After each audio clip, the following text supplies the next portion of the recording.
Alright guys, you got the Q-Cat. If you're an owner of a Kia Optima, I believe this is a 2000, I think it's a 19 or an 18. Don't quote me on the car, but they're pretty much the same. If you have to replace your headlight housing, your bumper must come off. Alright? It's actually fairly simple to do. Okay? What this involves, and yes, this looks well involved, but this only took me about 15 minutes to do. It helps if you have a lift. Alright? What you gotta do is you gotta take off your inner fender well. Okay? This goes inside of here. Okay? That goes in there. Alright, and then there's these little body mount clips. These little doodads. Okay? You can pull these out with a screwdriver. It's better if you have the tool. If you break them, it's not the end of the world. You can get more. So you have 1, 2, 3, 4, 5, and I think that's it. All right. So you have 5 of those little clips. When you pull them out, you just put this off to the side. Okay. The next thing you want to do is that black splash guard that's under there. You see this thing here?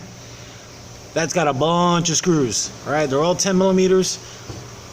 Wherever you see a 10 millimeter, follow it, pull it out. All right, pull it down. All right, it pulls out from underneath this little lip of the bumper cover.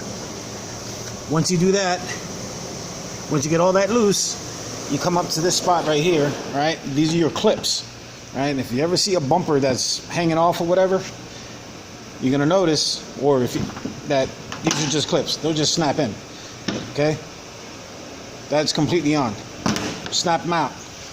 Alright, once you snap that out, you gotta, I should have told you to take out those stupid little body mount clips. There's all these holes here have different pieces of hardware, either body mount clips or the or a 12 millimeter bolt. Alright, once you do that, you pull this forward, make sure not to break your bumper. To get the headlight out, you have one 12 millimeter bolt here, one 12 millimeter bolt here, one 12 millimeter bolt here, and an 8 millimeter right there.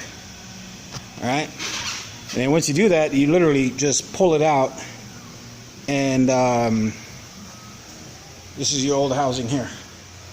All right, and I can show you the mounting points here, because I know having a visual of the old one and the new one really helps. 12 millimeter. 12 millimeter. And then, see, what the weird part is that looking at the actual housing, you don't see where the other 12 millimeter is. Then you have another one that was down there, right? So remember, there's 3 12 millimeters and an 8. I believe your 8 is right there, all right? It's really simple. The hardest part is pulling off the bumper.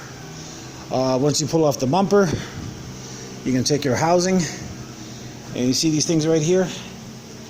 These are little clips that actually help you hold the housing into place. And then when you put the hardware in, it's then secure. First thing you want to do is slide into these clips. You should feel it. You should feel it and hear the click. Once you hear that and feel that, you can remember to plug your pigtail in. This is the only pigtail on the entire housing. This controls your turn signals, lights, high beams, whatever. Alright, once you do that, start securing your hardware. Put your clips in. Installation is reverse or removal. It should take you no more than a half hour. That's what the book calls for. I'm yapping my mouth here, so yeah, I hope this helps somebody that may need to replace a housing on a Kia Optima. Alright, you guys got the Q-Cat.